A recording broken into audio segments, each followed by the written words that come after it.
Okay. Hello, this is Moshe Jacobs for DeBarra Spoken Word, and I'm about to launch into a conversation about our first event of 2026. It's going to be all about haiku, tanka, a workshop, and music. It's on Wednesday, the 29th of April, and the workshop starts at 7:30 and the event starts at 8:30. And it's in DeBarra's Folk Club in California, no, in Clonakilty in West Cork, Ireland. And the first person I'm going to talk to two people because it's a joint event by two people. And one of them is Sébastien Revon, and the other is Brendan Duffin. So, Sebastian, we agreed that you would start talking about yourself being the haiku master of the universe. So, Mose, people are gonna wonder where is that title coming from, and I have to say straight away, even Matsuo Basho, the first master of haiku, was saying that if you wrote about 10 good haiku in your career, then you are a master. And I have written none yet. So therefore I am not a master. I don't think I beg to disagree. I don't think you've written no good haiku, but it's yes, we'll see at the end of your career how Yeah. many. After I'm gone, people will say, no, didn't know Sebastian in the Okay, world of. but it almost begs the question, Sebastian. What is a good haiku? You want to talk about that, or maybe not? I can. Again, Matsuo Basho. I was gonna go back to him. He was saying a good haiku is 30% the haiku writer, 70% the reader. And I think that that kind of explains a bit or renders what a haiku is uh, in terms of poetry, as opposed to Western poetry. Or what we know is that it leaves room for the reader. It leaves room for the reader to engage with the poem. And a good haiku is something that resonates with the reader. And Can there is a whole very bunch of things to do for that. so you say very briefly for people who do not know what a haiku is. Technically, what is a haiku? It's Technically, it's a short poem of 3 lines. Originally, it is first line 5 syllables, second line 7 syllables, and the third line 5 syllables.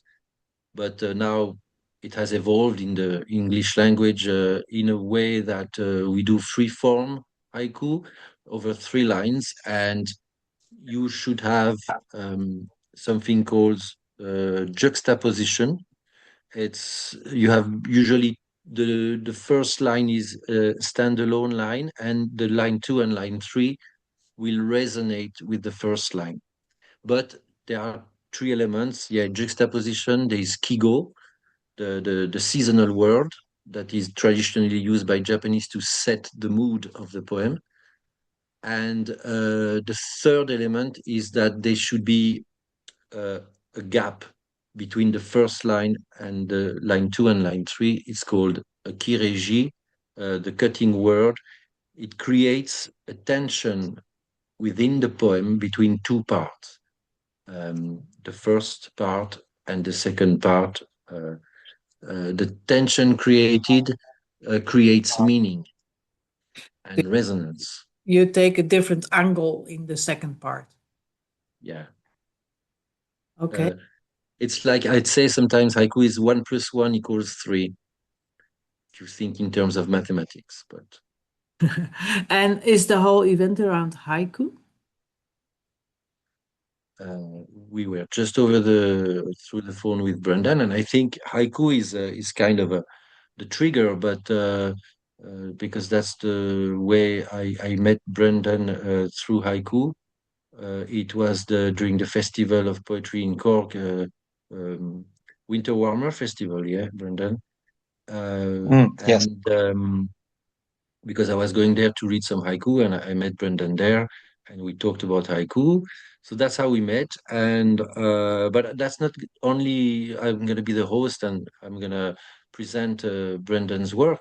It's not only haiku. I think Brendan's work is all about not only silence, but leave the place for the audience to engage and work with that silence between the lines and between what is said.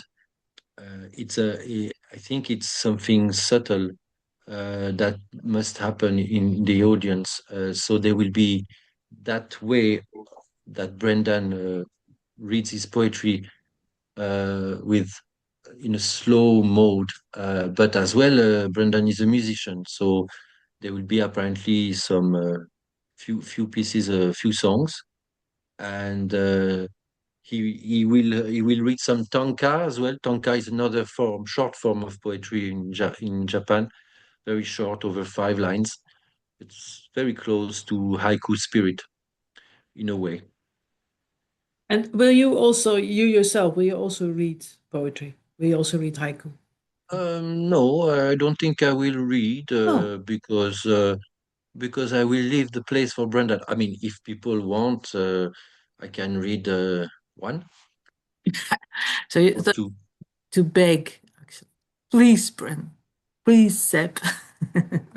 Okay, I didn't realize that I thought you were about each going to take a space to read, but you're I presenting. think you should read Sebastian. What? No, no, no, no. Sorry, I was Brendan. saying, I think you should read Sebastian as well. Well, But that's up to you, of course. yeah, at the end, maybe before questions and answers, because I like Brendan to have the opportunity to perform the way he performs poetry. Um, because I think the way he performs poetry is a good reflection of the what the spirit of haiku is. So I don't really want to read my stuff. The Oh, workshop that we will do at from 7:30, yeah, that will be the opportunity for me and Brendan to meet people and talk about haiku. But yeah, I'd like Brendan to be the star of the show. oh, well, that's No very. pressure, Brendan. Okay, No pressure. we'll come back to the workshop towards the end of this conversation. Bren, do you want to say anything about the way you perform haiku or the way you write haiku? And Um, I guess I can. I first encountered haiku and shortly after tanka, like in my late teens. And at the time I was studying film, specifically like experimental film, and I was also I was also kind of studying photography as well. And it was this very interesting kind of crossroads where I encountered this form, which was very much based around the image. And like Sebastian was saying, the audience or the reader has to try and make the connection between these images, which are often quite bare. And it's like there's a definite similarity, I feel, between film, montage, the photograph, and this very kind of simple, very brief way of presenting reality that you find in the haiku. And that's definitely affected the way I write poetry. I'm very interested in minimalistic poetry, minimalistic writing. I think it's a interesting approach in this era now. Of the internet and of information moving so quickly. Maybe even short attention spans. Yes. do both of you feel that a haiku leaves maybe you already said that, but I don't know if that's what you mean, leaves a specific visual image in the mind of people who read it or hear it? Do you feel that also? Well, if I may say so, well, visually, yes, most of the time, but the great haiku leave a print in your heart. It's emotional Okay. for me. It's the emotion triggered in the readership or the audience that is, and that emotion can be very complex. Sometimes you cannot put word on that emotion, but haiku does. And not only visually, but sometimes it's all the five senses. And I think that's something we'll probably talk about in the workshop. The five senses are very important in haiku for me. So not only visually. I don't know what you think, Okay. Brendan, but Is that do you agree to that? Is that something that you feel as well, Brendan? Yes, definitely. Yeah, yeah. It's interesting whenever these kind of different sensory worlds. We're such a visually oriented culture, aren't we now? And it's important, the potential is there in haiku as well. Yeah, to explore these other kind of sensory pathways. No, I completely agree. Because not everyone has visual images. I mean, some people respond to sound, some people respond to visuals. So, but I assume that if you hear it, a haiku, you're very audio oriented, that you get a different impression, but still a specific taste that's unlike other poetry. Do any of you regularly write other poetry than haiku and tanka, or is it all based on the sparseness, the minimalist approach for both of you? For me, yeah, my poetry that I would write outside of haiku and tanka, it would mostly be free form, Um, yeah, it's yeah, like I write every day. I try like my predominant kind of form at the moment anyway. Almost as a kind of diary is the haiku, but like I write. I've just written a play. I write all kinds of poetry and yeah, but there's something about that particular form, and it seems to have influenced on my approach. These particular cultural forms, it's definitely influenced my approach to how I write free form poetry or poetry that might be considered more Western. Okay. Can you say anything more about that? Do you write? Yeah.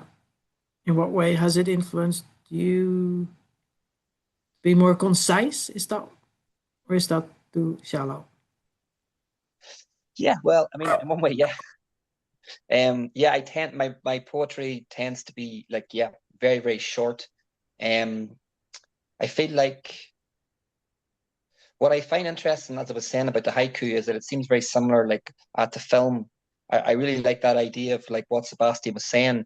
It's about the reader. I'm very interested in that space between um how far the reader has to meet the writer. I'm very, very interested in that concept. Like where does that lie? How much is too much? How much is too little?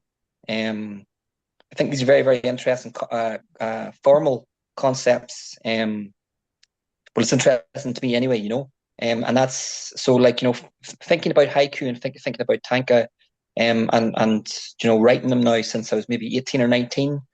It's definitely I feel like it's affected the way all my other forms of writing have manifested.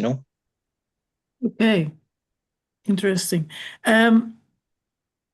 You're from very different places in the world. Where are you from, Sebastian, and where do you live now?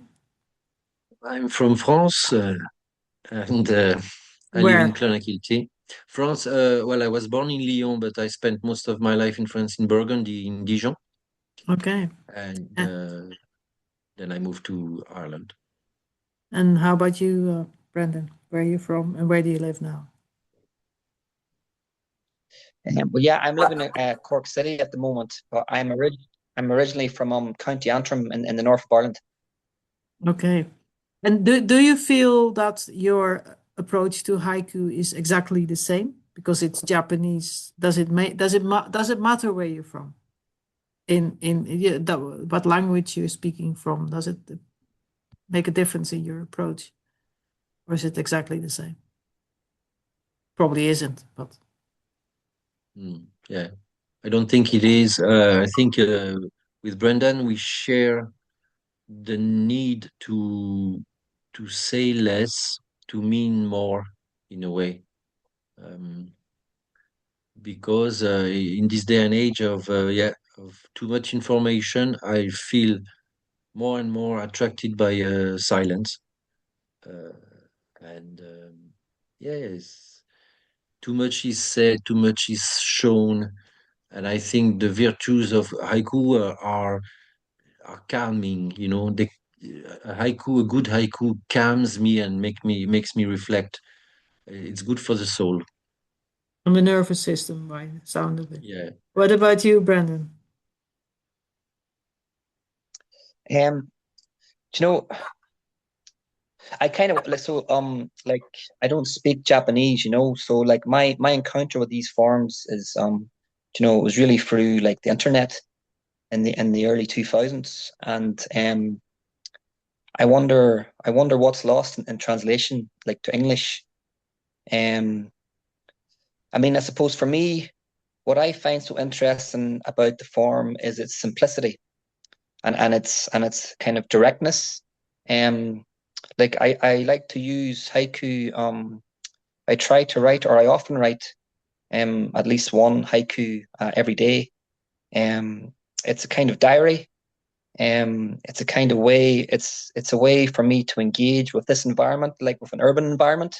I'm from. I grew up in a rural County Antrim, and there's Cork City is different material. So for me, I find that it's a way to engage with the environment, to pay attention to the environment, and just because whatever about philosophical concepts or whatever, like it's a very enjoyable thing to do. Like they're very short, they're very direct, they're very simple. Like it feels like it's a very democratic kind of form of poetry, or it feels like it's a more accessible, perhaps, form of poetry, than perhaps than other types of poetry, or at least how other types of poetry are perceived. So yeah, simplicity, brevity, directness, like these are all things I like very much when I'm writing. Is it true that that most haikus are far more tangible than other forms of poetry? Tangible and maybe more in the now, or is that an interpretation? It's a poetry of now. Yeah, haiku for me increased my awareness of the moment. Even at work, when I work as a pharmacist, I have to be in the now. The before and after don't matter. To be focused, to keep my focus, I need to be in the moment. And haiku practice brought me that. Yeah. Okay. Can we? Oh yeah, no. There's two things I want to say. Because there is like unlike other. I mean, haiku is different because it's from Japan, but it also different because there is like a kind of haiku infrastructure, haiku culture, even I think. It attracts lots of people from all over the world.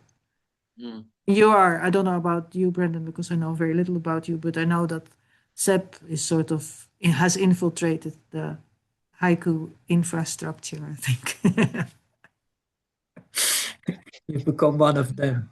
There is a network of haiku writers. There's a big community on Facebook because maybe the age group, in terms of age group, haiku writers are usually quite older than Brendan and myself. We are in our 40s, And haiku writers, you can find them in a lot in the age group of 50 years old, 60 years old, you know.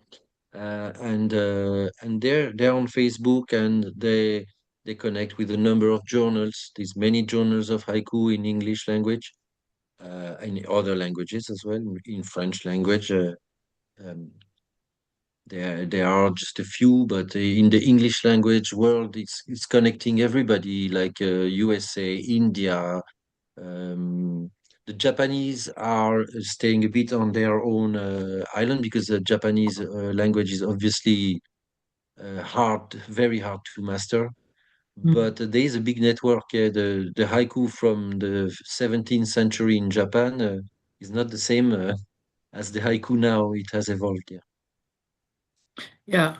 And but you are now you're editing and Yeah. you're I'm a haiku commentary editor. So for the journal Leaf, Leaf is a journal that has issued his number 9. It's every 3 to 4 months. And it's the journal of coming from the community, the Daily Haiku Group, which has 20,000 members on Facebook. wow. And the editor Ravi Kiran is selecting a good number of haiku. There was even more than 400 haiku selected for issue 9, and my job is to do a selection of 10 haiku that I are my favorites, and commenting them. Okay. Uh, and So it was a bit of a work going through more than 400 haiku and pick out Wow. 10. But I really had not much problem, because I know what I like in haiku. I know what I don't like in haiku, and the 10 I picked were really my favorites. Yeah. But you don't do the selection for the whole magazine. You only No, it's Ravi Kiran, the Indian haiku writer, an Indian haiku writer who is doing the big job of receiving I don't know how many thousands of haiku and selecting 400. okay. And is that actually a physical magazine or is it an online magazine? It's only online. Most of them, a large majority are online, because for you know the book business and the paper printed copies of poetry journal is a very hard business to deal with or to manage. It's a Yeah. challenge. So online it's easier and cheaper. And Brandon, how do you relate to are you a reader of of magazines? Do you read a lot of haiku? Do you feel that's necessary? Are you part of the groups that are exist or the magazines that exist? Or is it important to you? Well, infrastructure, let's say it. Put it that way. Yeah, yeah, I do engage and I submit regularly to magazines in America and England and across the world really. Yeah, there's so much talent, so much talent out there, like writing like good work. And if I feel like as you know yourself, for any genre or whatever, if a writer's serious, like they have to read. Um, but yeah, I guess yeah, I suppose I've like I've I've read the books of like Basho and like some of the more well-known writers, and I do engage with the magazines regularly and try to get my work into those magazines. Um, I know for me, I've kind of found my own kind of way. I think I wonder sometimes, like I wonder like I wonder sometimes if what I'm writing is even haiku. Sometimes I think it's like it's 3 lines. 3 lines is a structure, like Yeah. um five lines is a structure to be played with, like but I certainly feel like I've read enough that I kind of feel like I've read enough to know what I think isn't a haiku or what is, but I think that line blurs. I think there's so many definitions for this form, and some of them can be very, very rigid, some of them can be loose, and it can be challenging and difficult sometimes if you're trying to, like, make you're trying to be like trying to create, it can be quite difficult to kind of know like where you stand in relation to these schools of thought when it comes to haiku. And some people might tell you like that your haiku aren't haiku, and like these kind of things are can happen. But I know for me, I guess there's a spirit, I think, to the form, and that spirit to me often involves like these juxtapositions, so a sudden change maybe between like one image in one line and another image in the next. And there's something quite interesting in that kind of the potential of that. Um, I think that's really what surprised me when I first encountered the form, like back in the early 2000s. Like, but yes, it remains an enjoyable mystery, I suppose. So It's a proof that it's a live form of or genre of poetry. If yeah, people don't agree on what's a haiku and what is not a haiku, it's alive, you know. yeah, that's true. So you're doing a workshop. You're doing that together, aren't you? That's the plan. Yeah. And can you say? I mean, people are invited to take a pen and paper, I suppose. Bring a pen Pen and and or a I computer suppose or pen phone. and paper. We haven't gone through the details yet with Brendan, but I suppose we will come up with a theme or an angle, or yeah, people can come pen and paper, and we might work on why not the five senses? Why not? Um, I think to focus on write five haiku, one for each sense. I don't know. I thought it was about seasons. Yeah. But it Also can be about about seasons. it can include the kigo. We can work on the kigo compulsory kigo in the poem. You know, it's why not? I have, you see, like for example, one of the haiku that I commented, one of my favorite. Listen, it's CX Turner. She's I think she's American. Um, Dim orchard, a single plum bruised in the grass. Mm. Dim orchard, a single plum bruised in the grass. Um, okay, I'm not gonna read the commentary I made of it, but you see, it's clearly dim orchard. Okay, the light is dim. It's in an orchard, and the plum is the kigo because the plum fell from the tree, so we know when we are, and that plum is bruised in the grass. Mm. I Yeah, let you ponder on that. yeah. Yes, I would like to put haikus by both of you underneath this video. The workshop is donation based, and there will also be information underneath this video where you can register for it, because obviously you can't have 400 people doing a haiku workshop. So it's good to register early. Okay, I hope, I look forward to seeing you on the 29th of April, Wednesday, in the DeBarra's Folk Club, Barra Spoken Word, in Pearse Street, Clonakilty, West Cork, Ireland, the world. Thank you very much. Thank you. Thanks. I've changed it.